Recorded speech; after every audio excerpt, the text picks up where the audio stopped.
Hey, this is Jay Sizek. So today I'm going to show you how to fix issues on a WordPress website that isn't loading correctly. So here's the situation. Basically, this site used to be up at its temporary URL lyman2018.wpengine.com because we were building it, and they wanted to use their regular their old website until the new one was ready. So we did everything, um, got it all ready. It looked really nice, and then when we went live and changed it over to HTTPS, which means we installed the SSL certificate, got all that set up. Now it looks like crap. So this header, you can tell that one doesn't look right. This should be formatted properly with different fonts. This should not be blue.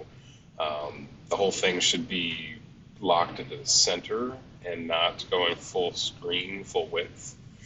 All of these look a little funky. These actually look pretty decent as to what we had originally. These are all right, these are all right, but then the footer is all jacked. So the problem here that we caused was that everything was loaded on HTTP with no SSL certificate. Switched it over, went live, and I was actually on vacation. So one of the content guys, he subbed in and thought that he could do this on his own. So instead, now I'm first day back, not even really back from vacation, and I'm fixing this at 8 o'clock in the morning. So, which is fine.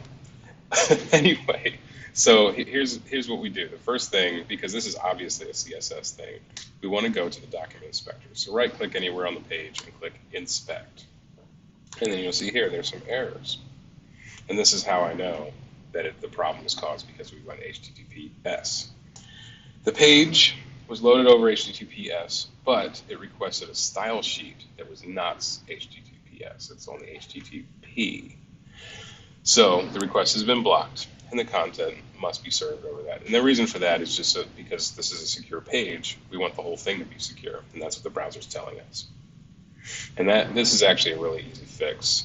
We're using a template called the7, and I forget what DT stands for. I guess that's something having to do with the theme author. And DT the7, they use a plugin called WP Less. And I have this pulled up here just to show you. So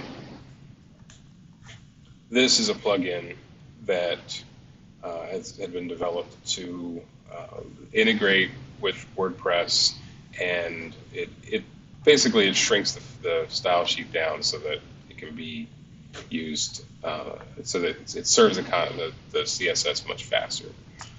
We don't have to worry about that right now, but basically that's what the theme author incorporated into their system. And what I found out, I had to research this a little bit, but what I found out is that every time you save a new setting, I don't know, theme setting, like the green is the accent color.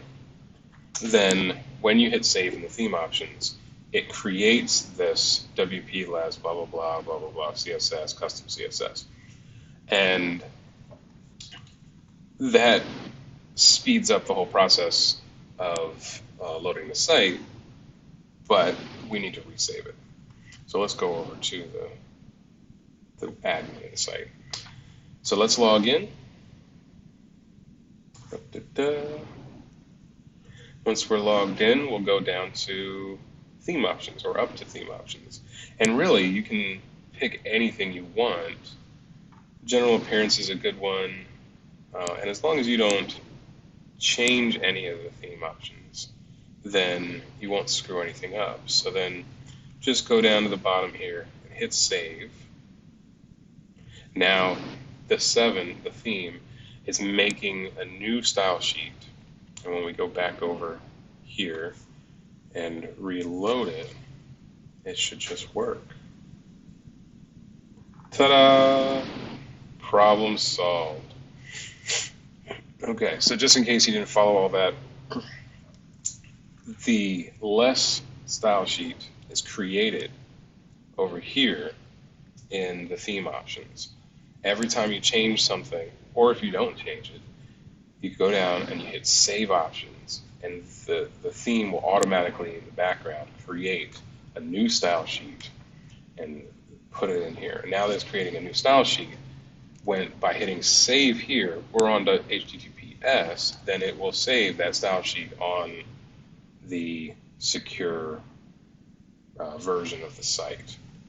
And now everything looks great. Let's go down to the footer just to make sure that looks great. Yep, all good. So just remember, when you're testing out a site on HTTP on a temporary server, it is best to install an SSL certificate on that site before you actually develop it.